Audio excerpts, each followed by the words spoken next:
Hi, this is Edith, Educational Technologist at Oregon Tech, and in this video I want to go over how you can create a signature. I'm sure most of you, if you've emailed me, have seen my signature, and there are other individuals have their own signatures. I feel that most people know how to do this, but in case you don't, I just do want to give you the opportunity to learn how. So what you would do is once you're in Microsoft Outlook, I'll go back there just so you can see the process from the beginning. You want to go to your File tab, and we're going to go to Options. And then in Options, we're going to go to Mail. And you have all of these different types of choices that you can do. You can change your stationery and font. This is all the stuff how mail is handled.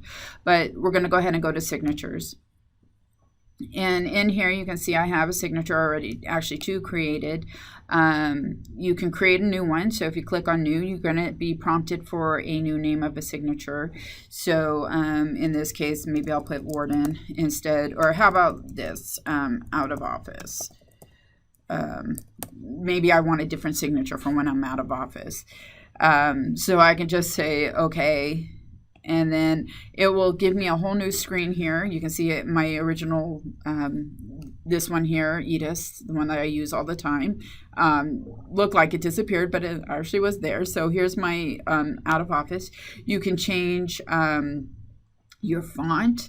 Again, I'm going to stress about trying to keep your font as simple as possible. Yes, I use italics in mine because I like it and I think it's pretty, but just be careful what fonts you use. Not everybody can read them well, or if it's too small, too big, too out of out of control. You just want to kind of be a little bit cognizant of others when you're doing a reply.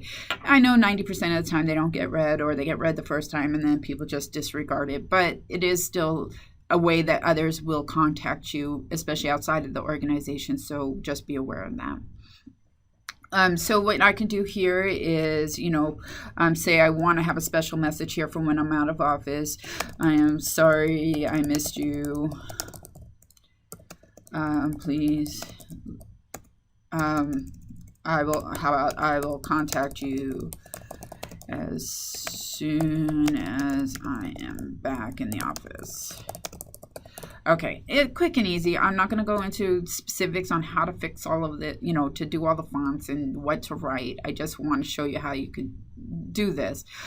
You can add a business card. So if you have a V business card, it's called I believe it's called a V card. I can actually add that, and it'll give you a preview. You can see the different previews I have available. It's all going to be the same. I don't ever put in a business card because my information will already be in there. We just, let's see. So I'll put my contact information. I always stress, put your contact information in here, and your title, so that they know that they got the right person. Phone number and email and Skype for business.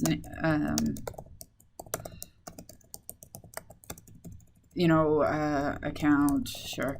That type of information. You hear me do it on all my videos, and you may watch 50 videos of mine and still hear that, but it's just a nice way to, for somebody who hasn't listened to it or hasn't seen it before.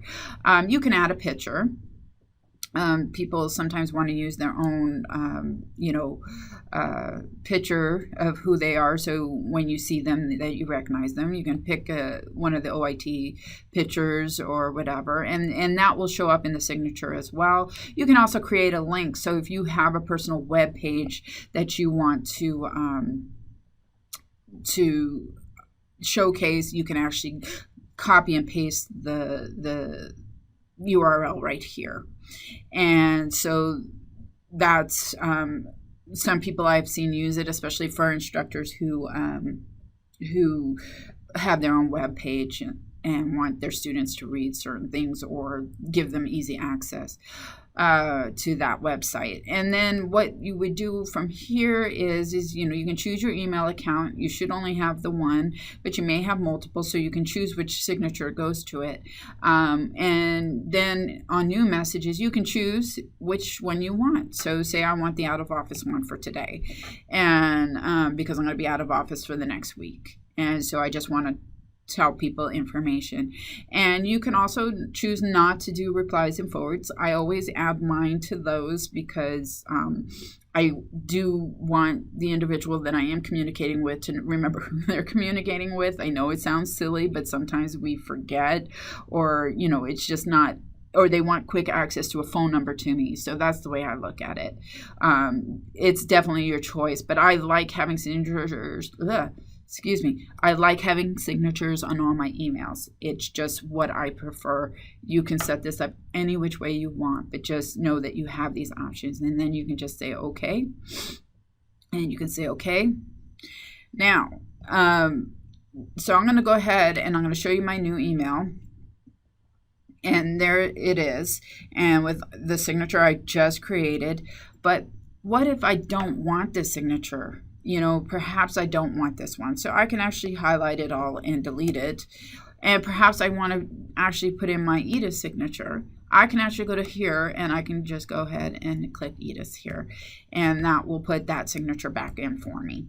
So you have options. So if, say, you're emailing somebody that you don't want them to know you're out of the office, or that you missed because you have them set up in an out of office reply as somebody who will get emails forwarded to me, my personal email, I can actually now change the signature so that it reflects that that it doesn't give the message that I'm out of the office and that I missed them, but instead my normal signature.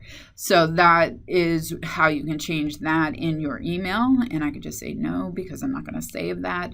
Now I'm going to go back to my signatures because I do want to put the right one back in. So I go back to mail and signatures, and there it is back on here. So I want to change these back to Edith, and say I don't want out of office anymore.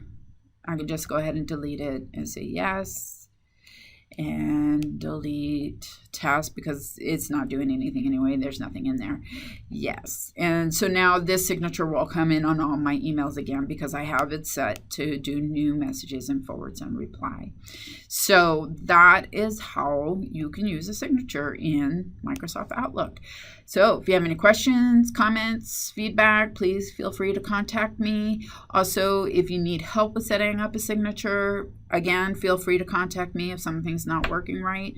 My extension's 51730, email edith.warden@oit.edu, or you can Skype me, Edith Warden, and I will be glad to video conference, share desktops, whatever it is that you need my help with or need me to how I can help support you.